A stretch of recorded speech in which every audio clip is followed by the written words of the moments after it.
Right now, the Timberwolves are a half game in front of the Rockets for the worst record in the conference and the entire NBA. Once you're at the bottom, the NBA draft should give you a top tier player who can significantly help turn your franchise around. They got lucky enough last year to get the #1 overall pick. So is he a bust? No, Anthony Edwards has been playing really well, especially as of late, but we'll talk about that more later. A series of circumstances has led this franchise to another really crappy season, and it looks like they're going to be a top lottery pick again. But is this anything to be too sad about? This is seen as one of the best draft classes of the entire decade.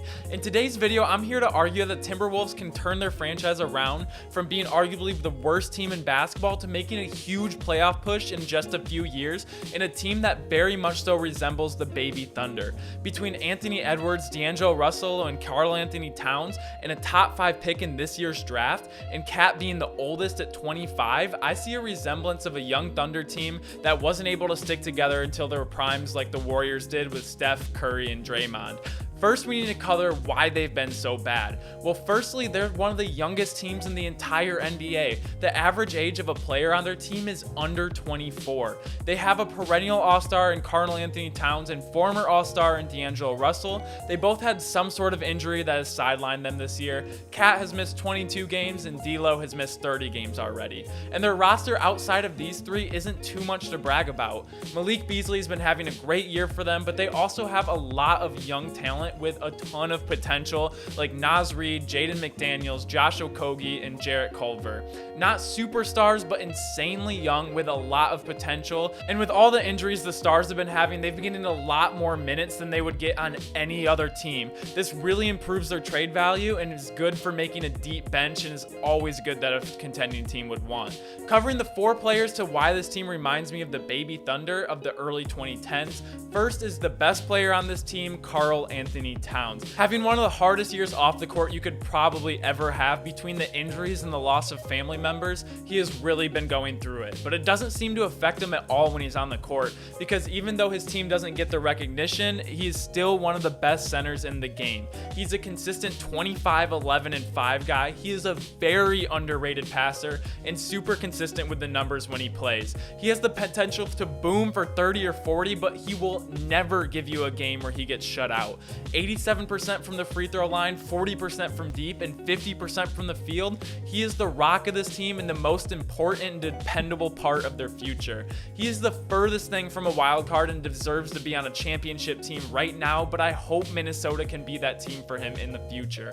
Moving on to Anthony Edwards, the #1 pick of last year's draft. LaMelo before the injury was the consensus rookie of the year, but him being out of the discussion with an injury, but he has really turned up and started playing up to the potential that we thought we could be early on. Especially since the All-Star break, or in his last 23 games to date, he is averaging 24 points, 5 boards, and 3 assists, improving on his field goal and 3-point efficiency. He has been exceptionally durable and hasn't missed a single game yet, and is not only developing at a high rate offensively and defensively, but is proving to be the future star shooting guard I think he can be. And he is the life and spark plug of this team on and off the court. On the court, he'll hit a few big threes in a row or just absolutely poster somebody. He's playing at a 10 and never turns it off, and this player and attitude that he gives just makes playing the game fun when he's on the court. But off the court, he is already one of the funniest people in the entire league. There are already compilation videos of him 3/4 into his first season that just make you crack up.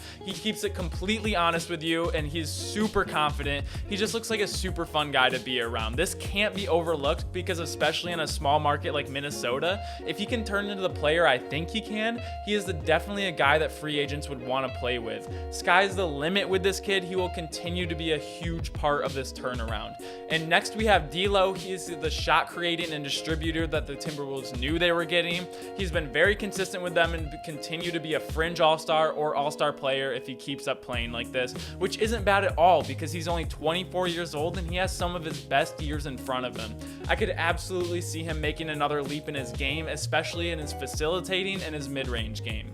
And the next and final player we're going to be looking at, we don't even know who it is yet. It could be Cade Cunningham, Evan Mobley, Jonathan Kuminga, Corey Kispert, but wherever they go in the draft, they're going to get another great young piece. And based off how this draft looks, probably an NBA-ready prospect from day one. And now they have a core of one superstar, one all-star, one rookie of the year, and add another top 5 pick to stack in a stacked draft class, all under the age of 25, and young and improving bench role players. This reminds me a lot of a baby Thunder team. And no, they're not going to be contenders next year, but if this team chemistry is very good, they keep playing with each other, what does it look like in 3 years when we have a 28-year-old Cat, 27-year-old D'Lo, and a 22-year-old Anthony Edwards? Will this be a huge landing spot for another free agent? Will they be able to flip some of the young assets for much needed veteran role players? There's a lot of unknowns with this, and especially when health is a major concern. We don't know how everyone is going to develop, so we can't be super confident about everything, but it is a very interesting thought. And the Thunder had 3 MVPs, so this isn't my exact comparison, but what I do see is this team has a very good young core, and if they can stay together, they can be very dangerous. I mean, we saw what happened with the Suns after hitting on a few draft picks and adding a veteran player like CP3. It turned their whole franchise around, and now they are a contending team. But let me know what you guys think. This could be a complete overreaction because obviously going from the worst team in the NBA to a contending team doesn't happen overnight, and a lot of things have to go right. I think if their GM can put together the right pieces, they need to hit on this draft. Karl Anthony Towns is the best player on this team. Anthony Edwards is on the rise. I just love their young core. They should not have the worst record, but injuries and some other things. And also the players I mentioned before, like Naz Reid, all these players that are developing will continue to develop together. I hope they can stick together, and I really think they can make a deep playoff push in a few years once they have more experience. Let me know what you guys think. Make sure to like the video if you like videos like these. Make sure to comment what you think, and make sure to subscribe if you enjoy daily basketball content, and I will see you all tomorrow. Peace out. That's not my intro. I'll see you all tomorrow. Peace.